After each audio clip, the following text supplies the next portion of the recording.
good, holds good, kick on the way by Conradi, end over end, and it is good! Kyle Conradi hit a 54-yard field goal, and Iowa State leads at 20-19! Oh my goodness! What's up, everybody, and welcome back to the Play the Fight Song College Football Show. This is the Iowa State Fan Perspective. Appreciate you guys tuning in tonight on your Thursday. We have not gone live in a little bit. My name is Jake. Appreciate you guys always tuning in. I'm joined by my co-host, my draft expert, Mel Kiper himself, my brother Justin. Justin, we got a lot to get to tonight before we do have an NFL draft here kicking off at 7 o'clock here in about 45 minutes. We got a lot to break down. We will cover the draft as a whole. For as much as we know, this will be the most NFL talk you will ever get here at Play the Fight Song. But we also, this is the Iowa State Fan Perspective, so we got to talk about our guys, talk about what to expect in the next couple of days, and hopefully this has the potential to be the best NFL draft class in program history and what it could mean for the program going forward. I'm excited about it, and I'm usually not too excited about NFL drafts or really could care less. So, Justin, how are we doing tonight? We ready to kind of get this thing rolling? Yes, sir. I'm doing well. And you know me, I'm always excited to talk NFL draft or any mock draft or anything to do with the futures market in that way. But I want to ask you, you said this might be the best draft that Iowa State's ever had. How would you rank that or rate that, I suppose? Is that based off of just by how many guys go early, how many guys get drafted overall? How would you judge that? Because it's looking to be that way, but I think a lot of people kind of judge that in different ways. It's a pretty short list, and it's not hard to beat. We should have looked this up maybe before we got started, but I don't even know what's the record amount for most Cyclones drafted in an NFL draft. It's got to be what, maybe 3, and I think there's at least 4 just a couple of yeyears ago. There's at least 3 that are going to go off the board, hopefully pretty early. We're going to touch on them and some other guys, but I don't know. Maybe that's bad fandom and bad research on my part, but it can't be. Even in the Campbell era, we've gone in spurts. We had TJ.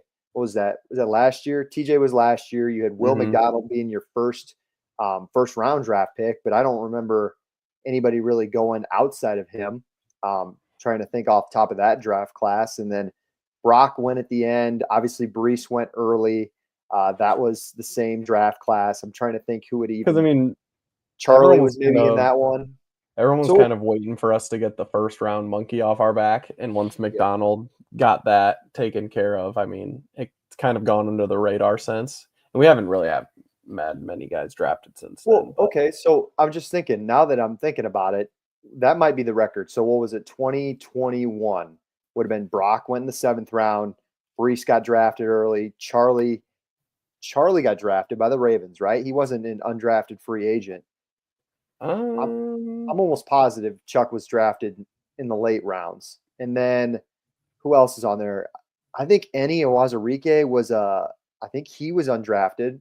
I think Chase Allen was undrafted, if I could remember right. I'm trying to think of a couple of others who might have been on that roster. Xavier Hutchinson, he was a couple of years later. I think he was in the same draft class as Will McDonald. So yeah, it's a pretty short list. I would be surprised if it was more than 3 or 4. Yeah, so the biggest thing about it is it just kind of goes in waves, and this is kind of like Campbell's 3rd iteration at Iowa State of guys hitting the draft. You had like the Lazard and Butler kind of early on, and then you had the Brock year with Brees and McDonald and all of them. So this is kind of like the 3rd iteration of guys going into the league and looking like they're actually going to have an impact on some teams, because obviously we've had players get in, handful of guys go in here and there, but not very often. We've had guys at multiple positions across like the entirety of the draft go in and have a little bit of expectations when they're going in. And that's kind of the thing that stands out with this year, because there's actually some real expectations on these guys that they can go in and contribute right away. There's definitely a lot of like pub with this, a good amount of guys from Iowa State. Like the hype was all around Breece Hall. I remember, like, would he go first round? Because it was like, well, do you take a running back in the first round? He's got to be the first running back off the board. I remember him getting talked about a ton. McDonald got talked about a ton. Yeah, and TJ, McDonald got a lot of hate when he was drafted. The Jets kind of overdrafted him a little bit, but this past season he's been living up to it. So I think that's kind of silenced some of the doubters and haters that he's had. So that's been really good to see. 100%. And then I remember TJ Tampa, I think got, what's the word, underdrafted. I thought he was supposed to go earlier. And if I remember right, I think he fell to the third or fourth round to Baltimore, if I remember right. So we really haven't had, like you said, Justin, this much publicity around a good amount of prospects, them being Jaden Higgins, Jalen Knoll, and Darian Porter, all of which will definitely, I mean, I think you can safely say it. What do you have that answer for the biggest draft class? Yeah, in 2022 draft, we had 4 guys get drafted. That was Breece in the second round, Uzarike in the fourth, Kohler in the fourth, and then Purdy with the last pick. So any did get drafted. Okay, that's good to know. I thought for some reason the Broncos picked him up late. And still only one guy went in the top 3 rounds in that draft. And in this year's draft, I mean, best case scenario, we could have maybe someone slide up to the first. I'm not really planning on that, but we could maybe have 3 second-round picks or a second-round pick and 2 third-round picks. Yes. I was getting, that's where the point I was kind of making was there's been a lot of like underrated guys, and like Knoll and Higgins have definitely been in that conversation with like McShay and a couple of other big draft guys, which kind of gets, I don't know. You can only say he's underrated so many times. I feel like now, like people, the big media heads are really starting to follow along. Like Bill Simmons is excited about what Jaden Higgins can bring. Like, I feel like at that point, you're not underrated anymore. It's kind of expected that you're going to be their second round choice. Yeah, I think something that's really going to help them is that there's not really a lot of number 1 receivers or guys expected to go in and be like a number 1 receiver coming out of this draft. And I think that's kind of how Higgins and Knoll are both kind of slotted, that they can come in and be like a second guy, maybe be a third guy, contributor to an offense right away. So guys are kind of looking to find that mold, and then there's not really guys who can fit that mold better than those guys do right now. I agree. And to go off of that, we're going to get into a ton tonight, guys. I know we kind of already started the show, but we're going to talk about the Cyclones in the NFL draft class. But we will also touch on at the end, Matt Campbell finished up his spring ball press conference that he did have a lot of good comments to say about these guys getting drafted tonight and kind of their character and what it means for Iowa State football, as well as some of the more jarring comments that we've seen from Coach Campbell in his time here that he's been pretty vocal about, as well as highlighting some guys. You know, Iowa State did make some moves in the portal. They finished spring ball. Like, we're going to talk about the team itself tonight to kind of wrap things up. I think there was a lot of good things Coach Campbell said. So before we get into all that, our partners at No Rivals always help us out here at Play the Fight Song. Go check those guys out. ShopNoRivals.com. These are the best hats in all of collegiate sports.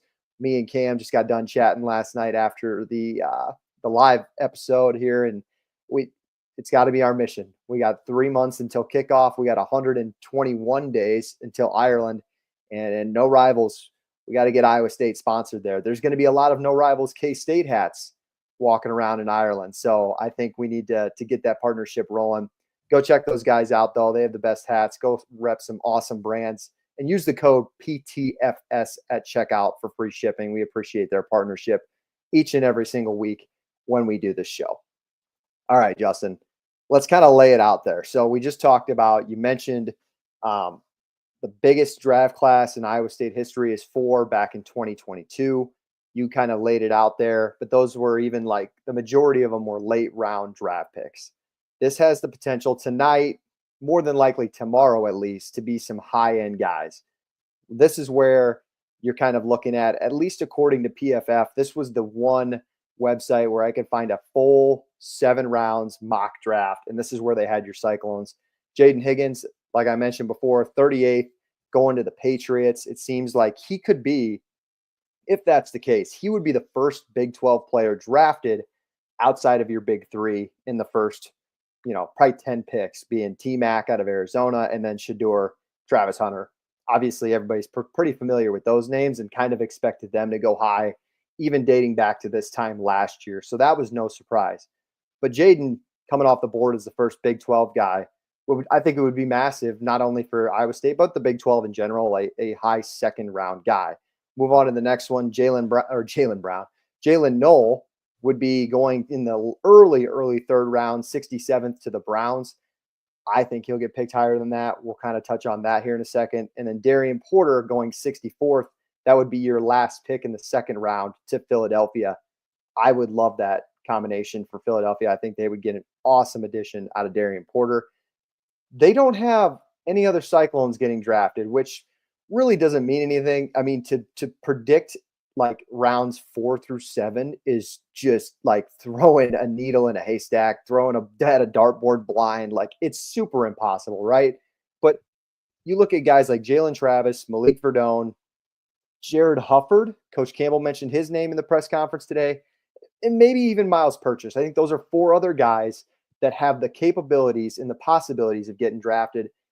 And I think Jalen Travis will get drafted. Like, if I had to put my mortgage on it, granted, I'm not an NFL expert. I do think there's just so many intangibles with Jalen Travis, and we'll start with him, Justin, just because he had an awesome Senior Bowl and he brings so many other things to the table.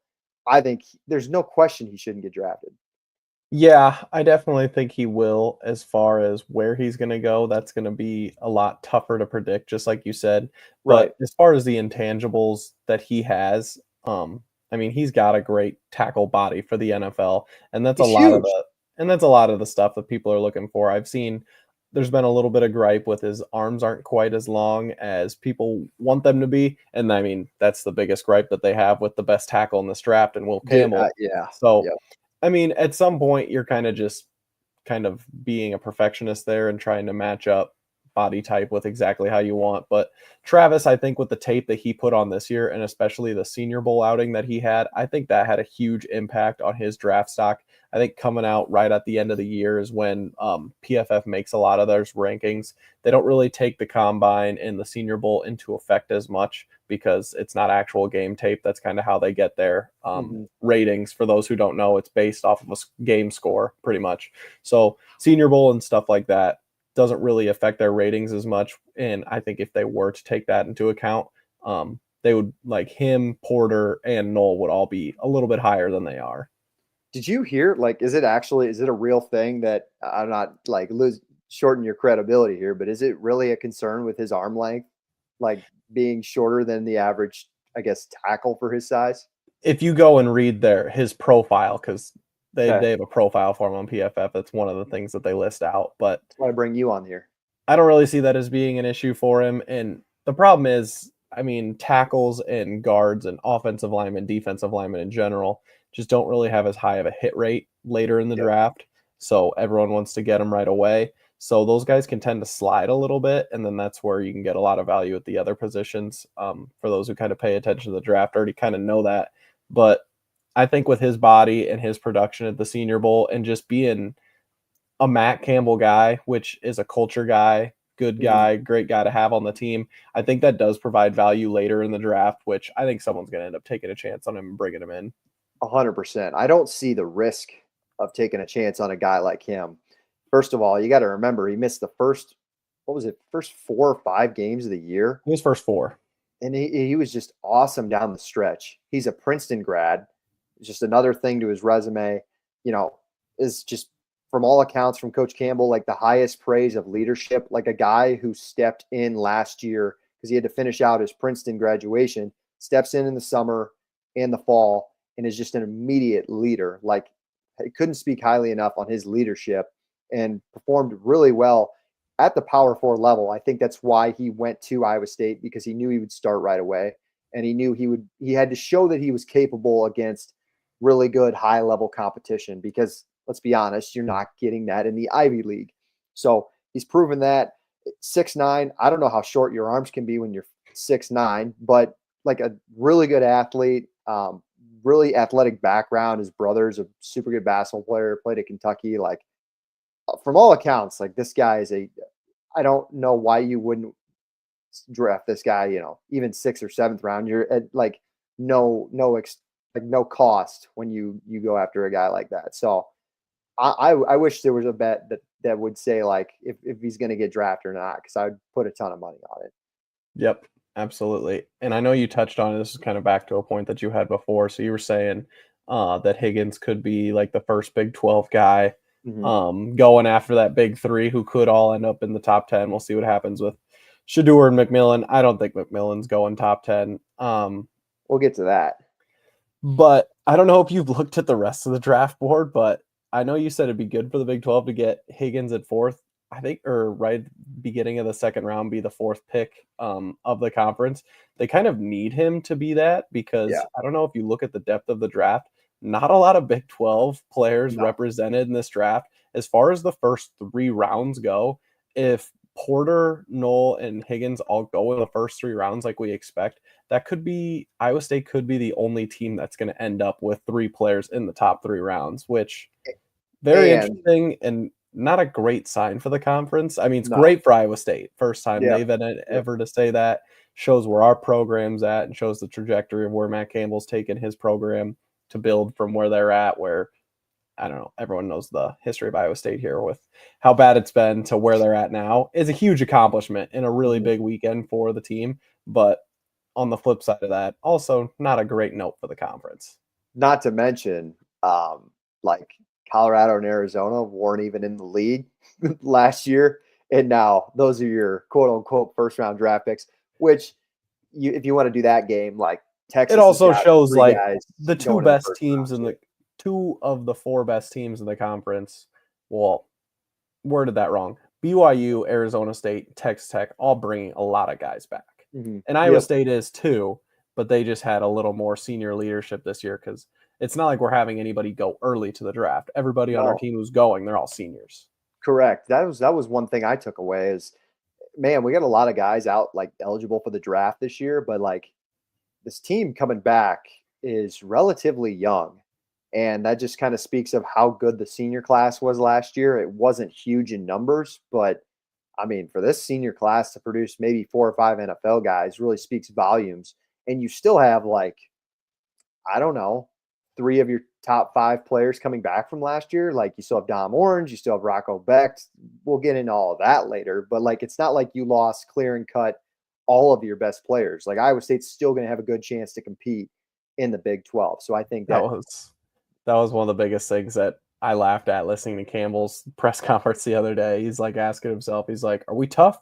No, we're not tough. Are we mature? Yep. Not yet. And I was like, sounds a little concerning. But if you think about it, I mean, yeah, it's a younger team. We're graduating a lot of really good seniors, and hopefully it's a good day for them. Hopefully we get to see somebody sneak up there in the first round, but we'll see. We'll get to that. I'm glad you brought that up. But let's finish the other 2 here. I think Malik Verdone, had he not have the injury history, I think he would get drafted. I think he's a stud. He can play kind of multiple positions. I think he tackles super well for his position, and he's pretty quick off the edge. Like I think he could disrupt a lot of things up front, like outside the tackles. But I mean, let's be honest. Like I don't know if he's ever played a full season in a Cyclone uniform. So I think that is kind of hindering where he might get drafted or not. But if he stays healthy, I have a lot of confidence in him. But let's talk about the other 2, Knoll and Porter. Specifically Knoll, because again, going back to Campbell's press conference, he mentioned like Jalen Knoll was a guy who competed with Brock Purdy his freshman year. They were weightlifting partners. They competed in sprints, all that good stuff together. And like, he's got a really good head on his shoulders.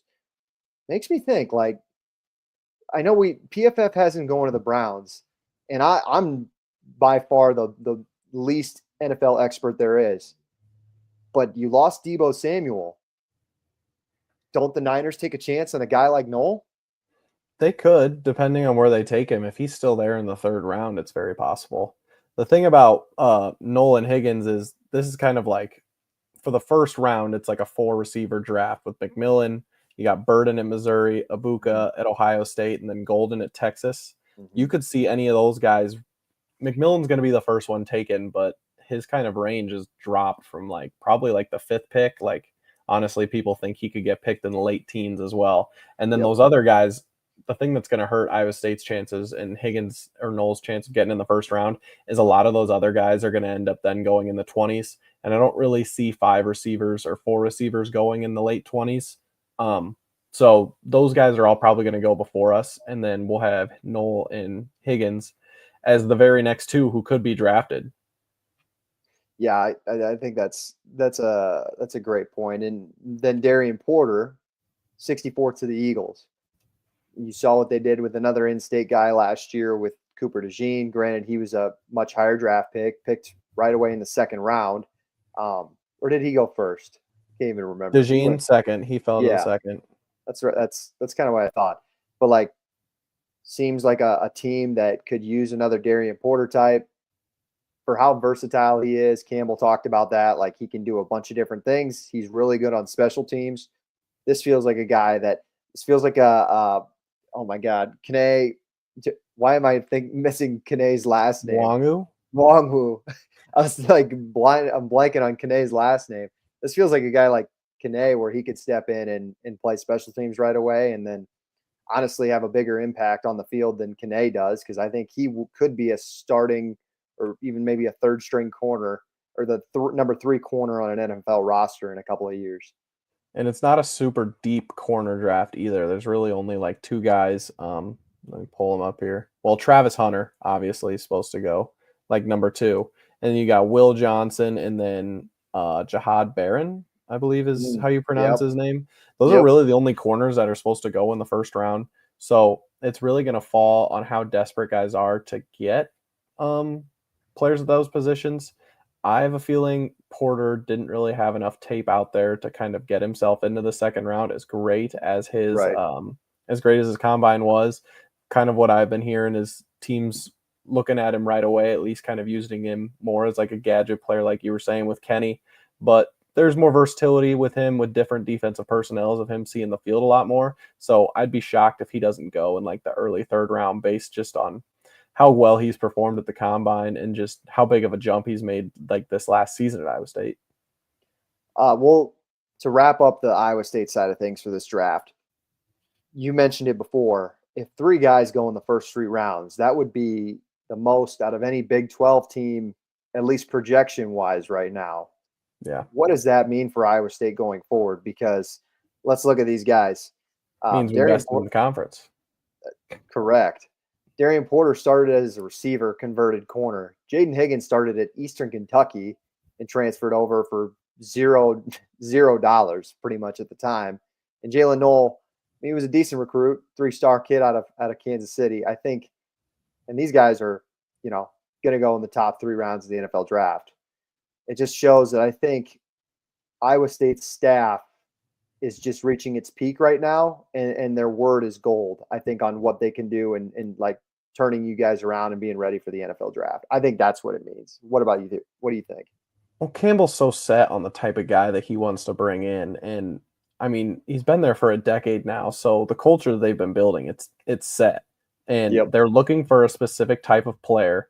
And like he was talking about in his interview this weekend, like at the end of the day, you need talent. You need talent to get drafted. But I mean, they've been accumulating these guys and having these certain type of players that have been starting to pan out in the NFL. And like I said before, this is kind of like the 3rd iteration of those guys. And that kind of just helps your reputation with NFL teams, because a lot of times NFL teams, it's a crapshoot when you're picking some of these guys, especially in the later rounds. So if you've got a good reputation of being a good culture guy and being an Iowa State guy, that like has some sort of meaning now. In the past, it really hasn't. And now it kind of does.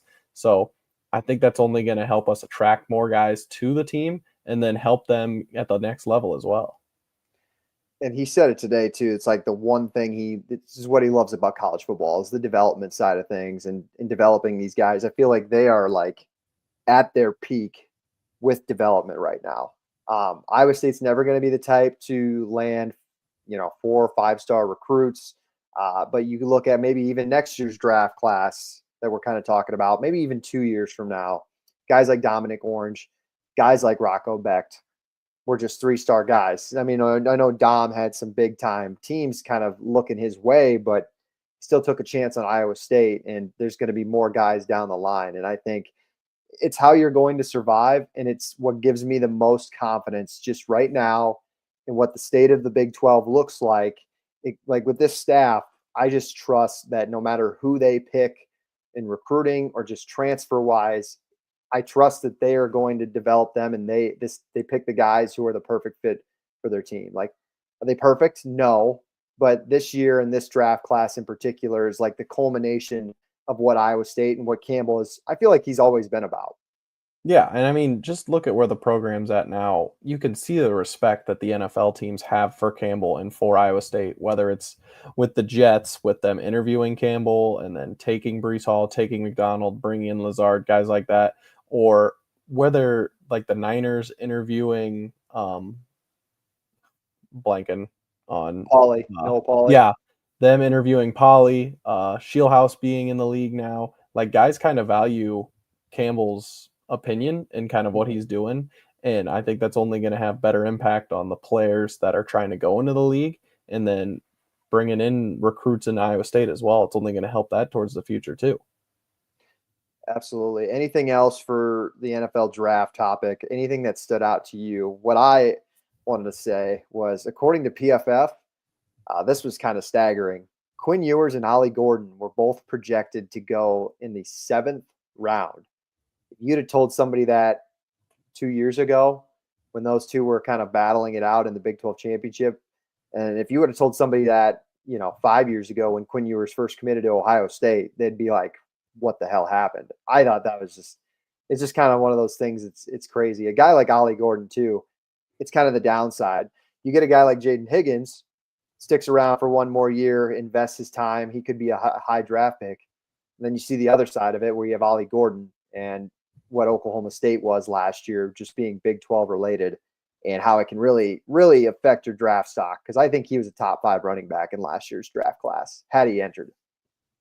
Yeah, he absolutely would have. He's like the best running back in college football this last year. And now there's like 8 running backs who could potentially be top 3 round picks. I know a team that I think should surely take a chance on him.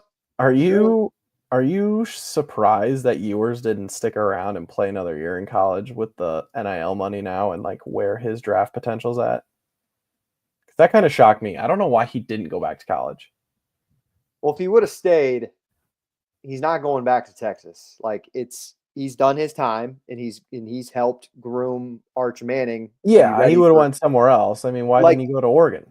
Like Carson Beck. I get it. And with what they're doing right now, the rumor came out that Kurt Cignetti said Oregon's spending $50 million right now on recruiting. So, yeah, he would have made much more than his rookie contract.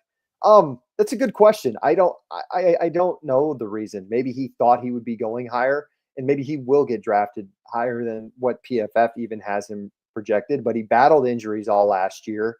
And maybe it was just time to be like, he's kind of done with the injury bug. He's done with like battling this. He doesn't want to start over again. He doesn't want to go to a new school. He's going to be 24, 25. Maybe he's just time to move on, make a pro career out of it, and just like get that security of that first rookie contract and see where it goes. Like, maybe just sitting behind somebody for numerous years, maybe becoming an NFL backup where you don't ever get injured because you're never touched, and you just make a little money out of it. Who knows? It's kind of the way I was thinking of maybe what he was putting into his mind. Yeah, maybe there's a little bit of security there, but I certainly don't think he's going to be a starter anytime soon in the NFL. So I would have figured with the money you can get in college, having one more crack at it would have been worth it. But I guess you don't know everyone's idea. It's different, right? Because he's not like Carson Beck. Carson Beck was a projected first-round pick last year, and he completely botched that this year. So was Quinn Ewers, kind of late. He was probably a second, like late first. I don't know if he was a first. I don't know. But with him, it's like, if he comes back, he's probably the number 1 quarterback in the country going into this year. Great. But also, like, I don't know. It's tough to say, because I think he wanted to do it because this year's quarterback class is much worse than the one next year. Like, that is very apparent, because apparently tonight we could maybe only have 2 quarterbacks get taken off the board in the first round. So that's maybe another thing. He's like, I just can't take the risk. Like, I know I'm going to get drafted somewhere. I just got to do it now and say, take the long-term money, push off the short-term money. What about, speaking of quarterbacks, the conversation around Shedeur Sanders, still Big 12, still related to our topic. I don't get it, man. Like, I wish I could bet tonight. Somebody said his over-under draft pick total is at 21.5. Again, kind of like Jalen Travis. Like, I am very confident he's going before 21. Very, very confident. I think it's a hoax. Teams are so desperate in the NFL for quarterbacks. I just look at the teams and look at the order. I mean, who's desperate to take him? If Cleveland and the Giants pass up on him, they might not need to. No one's going to draft him until those guys draft again, except maybe the Saints at 9.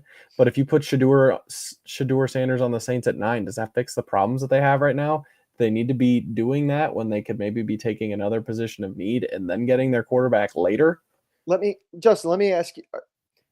We're gonna really get into the weeds here for NFL draft stuff. You said the Giants. You said the who else? You say the Browns. Yeah. And then obviously the Steelers. You say they don't have or the rest of these teams have quarterbacks. The reason he's sitting at 21.5 is because he's not going to go past the Steelers. Someone's going to have to trade up to get him. And I don't know if anyone wants to give up the capital to go up and get him because they don't. That's the problem is the teams that need him are picking in the top 4. No one wants to use a top 4 pick on him. And then the next team that needs him is the Steelers at 21 and no one wants to trade up. Let me ask you this. Let me list these teams before 21 and you tell me for sure they're good with their guy. They have a quarterback. I would take him at 9 if I'm the Saints, but the Panthers at 8. I think they're feeling very secure. They hit the best quarterback in the draft 2 years ago. How about the Cowboys? Did you not watch the Panthers at the end of last season? People are saying Bryce Young might be better than CJ Stroud. What about the Cardinals? Not me. Cardinals at 16. They're feeling pretty confident with Kyler. They got a guy.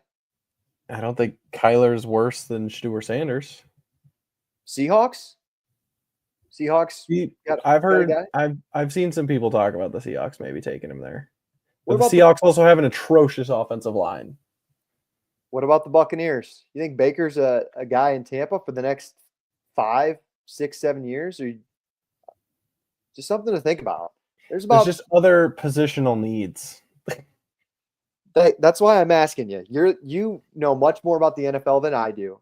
I just look at it from a broader perspective on quarterback play because I think it's so valued in the NFL. And I know that you mentioned like the Seahawks have a bad offensive line, but like sometimes people put in their minds, all you need is a Patrick Mahomes to just throw out there and it's going to change the rest of their lives. They think about that every time they have a chance at a first-round quarterback. And our team, let's be honest, they're guilty of it right now. And they put themselves in a bad situation where we got one more year with our guy. We're talking about Colts and Anthony Richardson. But we're not going to this isn't a Colts podcast. That's interesting. But let's keep it Big 12, last one. What about, you mentioned before, McMillan? Like him not going top 10 because he doesn't care about football? No, I trust these general managers. I would love to sit in on an interview, like these interviews they do with these guys. And like the questions that they ask them, I'd love to be a fly on the wall. Just, I don't know. I think it's a little takes plays off. Had a pretty rough year this year. These are just the criticisms that I've seen of him. Here, grab my charger. Hold on. It's just one of those things at the top of the draft, like the position of need for the Patriots and the Jags. Yes, they could take a receiver that high, but I think it's just kind of a reach. I mean, you put McMillan in last year's draft. He's probably the 4th receiver taken. He's not going to be better than Malik Neighbors, Marvin Harrison, or Ryan Thomas. No, I agree with you there. But like I'm just saying, for this draft class, I think he's got intangibles that it just gets you in a dangerous spot trying to pick based off of the draft around you and not the value, though. You look at teams who draft based solely off of value, like the Eagles or the 49ers and they just get these ridiculous rosters. It's because they're not reaching and they're not drafting based off of need and trying to trade up for some teams. And some teams don't really have that luxury because they're going to get fired and they know that. So they get a little desperate. But that's why I leave you for the NFL conversations. That's why I sit on a college football podcast. I'm not general manager and I'm trying to make these moves for. I think it's really possible McMillan could go 8 or 9 to the Panthers or the Saints. This is also the first NFL draft that there hasn't been a trade in the first round before the draft started, which we got like 8 minutes. Say we only have 8 minutes. So that's also a crazy thing. So a lot of people are just kind of waiting and seeing. So that could play out being like once something falls, like the domino, if Shedeur starts to fall, is someone going to trade up for him, or is someone going to surprise pick him, or you never know. So that usually means there's going to be more chaos once the draft starts. So yeah, you're saying by like no trades right now, you're saying like they're all waiting for the draft to actually start, and we're going to have maybe the most chaotic draft in the last few years. I think everyone's kind of waiting to see what the Giants do at 3. There are so many people there. I have it on the TV. It's in Green Bay. People like football up in Green Bay. There's not a lot of things to do. Can I say that? This is the last thing we'll talk about with the draft. Can you guys lay off Green Bay? Like, I've never been to Green Bay, but like are people freaking out about Green Bay? These big media heads from like ESPN and stuff just like making fun of Green Bay about like there's no close airport and I can't like I think it was who's the co-host for Get Up? He ordered an almond milk latte and it was so funny. Like you guys have just never been to the Midwest ever. Can you just be normal humans? Like it's a normal state that just loves football and is probably one of the more knowledgeable football franchises and football fan bases. And I'm not even a Packers fan, and I'm sitting here defending them. It just kind of rubbed my Midwestern side a little wrong. So I just had to get that out there. Any more NFL drafts before we wrap this up and do a little spring ball wrap up? Kind of unrelated here, but did you know that there might be like 5 Michigan players drafted in the first round, and they won like 8 games last year? Yeah, we knew that. I mean, they had just kind of loaded roster. Their D-line was great with Grant and Graham, and Will Johnson's another one, and Loveland, who might be a Colt. Like, if you don't have a quarterback, it kind of leaves you in a bad situation. It kind of hinders the whole thing. So, yeah, it doesn't surprise me. Surprised me a ton there, but maybe they got the answer now with Mr. Underwood. All right, we'll move into the last segment of tonight's show. If you're listening on podcast, we appreciate you guys. If you guys are watching us here on YouTube, please like and subscribe to the channel. The road to 900, we're trying to get there. I know Parks says 1,000 all the time, but we're at 870 something right now. So we're trying to let's get to 900 first, one step at a time as the countdown to Ireland is getting closer. We will wrap this show up by talking about Matt Campbell's press conference. Said a lot of good things yesterday, some about roster cuts, and just overall spring ball takeaways, and he lists some names on guys that have stood out in spring ball. Listed all the names. He did. He kind of went through the whole list, and it was exciting.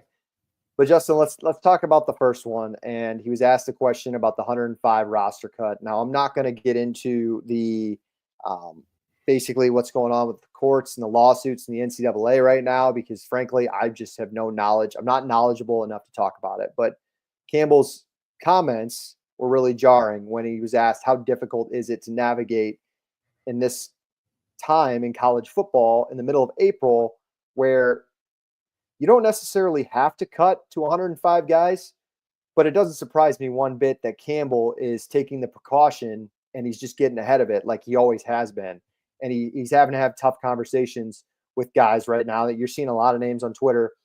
You're just assuming they've been cut by Iowa State, but it seems like it's all been in good, a mutual parting of ways and that they've helped these kids find other schools. What'd you take away from Campbell's comments on that? I thought it was really interesting when he started talking about like how we do things a certain way at Iowa State and kind of the morals and the standards that he sets himself to and following. And he kind of touched on it that the rules of college football now, if you want to stay good, like you've got to not break those morals, but you've got to be flexible with them, which I was kind of surprised to hear, at least coming from him, because you would have thought that maybe he would be sticking to those a little more than I guess maybe he has, which it doesn't sound like he's operated in bad faith with any of his players. No. Obviously, you wouldn't get that. That would be coming out a lot more than it has. But I liked how he did touch on how they kind of guided some of the guys out the door in a way where they're just upfront with guys and they were honest and they're not just pushing them out the door, but they've been getting them in good situations. And a lot of the guys that have left have been able to get the opportunity to get scholarships at other programs. And I think as a coach, I mean, he's got so much on his plate now, but that's kind of the least you can do. If like you're going to recruit a guy and bring a guy in, like if you're just going to kick him to the door, if you can at least guide them to another good situation for them and still worry about them as a player, I think that's kind of like what good coaches should be doing nowadays. It just showed his passion for development is really what I like. He talks about it all the time. He beats a dead horse about it, but he's really passionate about it, man. And he cares about, at least it perceives to be that way. He cares about all 120 of his guys on his roster. And he really takes pride in developing what he says is the critical time in their lives from 18 to 22, where he brings in these guys who maybe they're just walk-ons, but they're there to get a really good education. They're there to be a part of something that sets them up for life after football, because we all know 95% of that roster will go on to just have a real job, become a father, like maybe be a coach one day. Like they're all going to be doing other things other than playing in the NFL. And you can tell that is like seriously the most important thing to him. And if you guys have a chance to go watch that Jim Tressel interview, go listen to that Jim Tressel interview he did with him a couple of weeks ago. Awesome stuff. And they basically just talk about that the entire time, and like the essence of team and putting others above yourself and just the development side of these young kids. And he has a super big passion for that. So for him to say it's criminal that he has to cut these guys before, and just leave them out to dry kind of in the spring, and that it's ridiculous how we still don't have any rules set and we're to May next week and fall camp will be here before we even know it. But the one good thing is that Iowa State's staying on top of it. And that's why, like, I'm always super confident navigating the new era of college football with Campbell around, because he's willing to do this tough part, even though I know it really sucks for him. There's a lot of fluff out there, and Campbell doesn't worry about no fluff. Another great comment. So let's get into that, Justin. Any specific other takeaways? I know he dropped some certain names, some other great comments just on like where the team is at right now. Any other takeaways from his press conference yesterday that you really, I don't know, you really enjoyed? Not specifically. I know I kind of touched on some of my favorite quotes that he had out of it throughout the podcast that we've had today.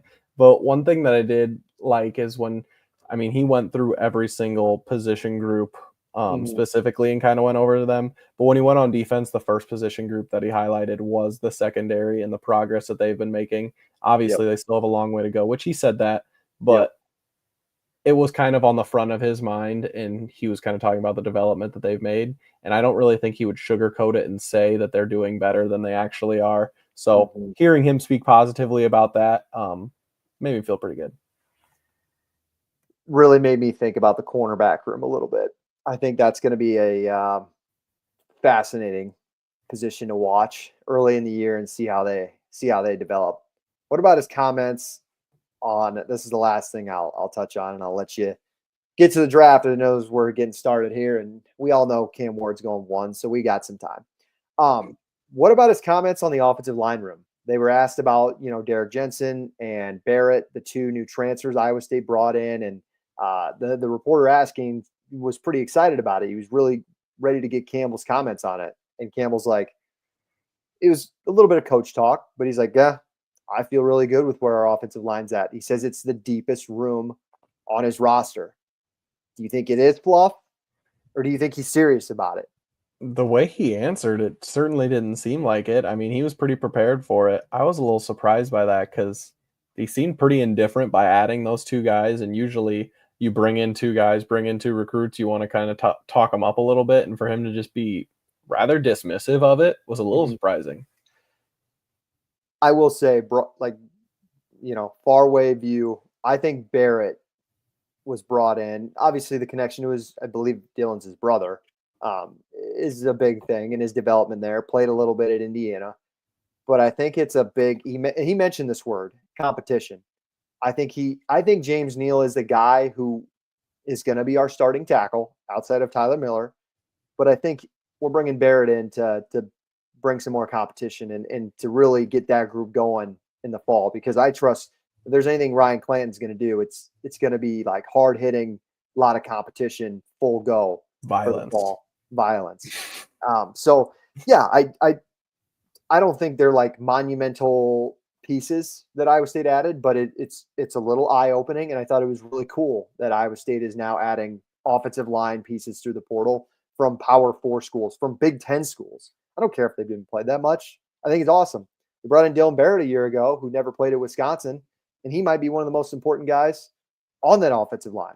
Yeah, there's never been a more important time to have depth in college football than in this NIL era, with how quickly guys move and how quickly your roster can shift. So especially at a key position like O-line, never gonna complain about having too many guys. All right.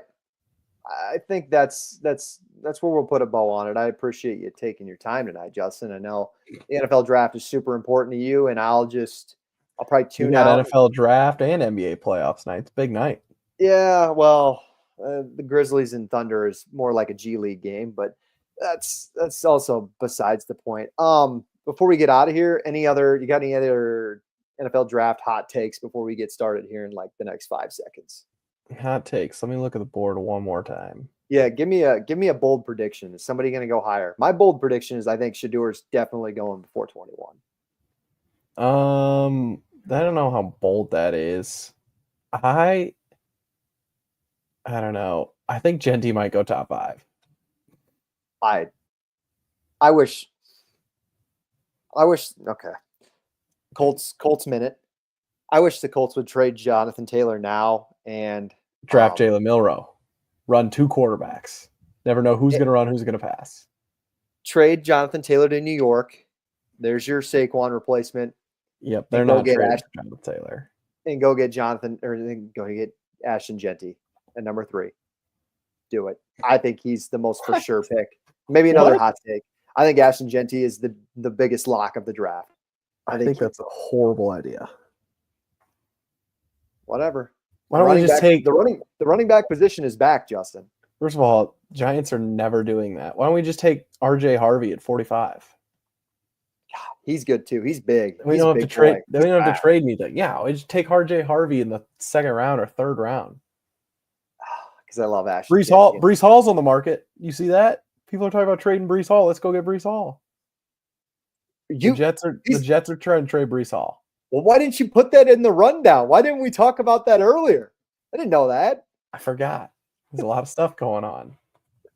Well, you're not missing anything. Goodell's riding a bike right now. So before they pick Cam Ward, we appreciate you guys tuning in tonight. I'm sure you guys are getting to your NFL draft and NBA playoffs. So appreciate you guys taking your time tonight out of your Thursday. If you are listening to this tomorrow, a little outdated, but I still think that there's some good content for you. And hopefully we get Noel, Higgins, and Porter all drafted tomorrow at the very latest. I think the future for Iowa State football has never been brighter. I think tonight and just the coming weekend is a great time to showcase that.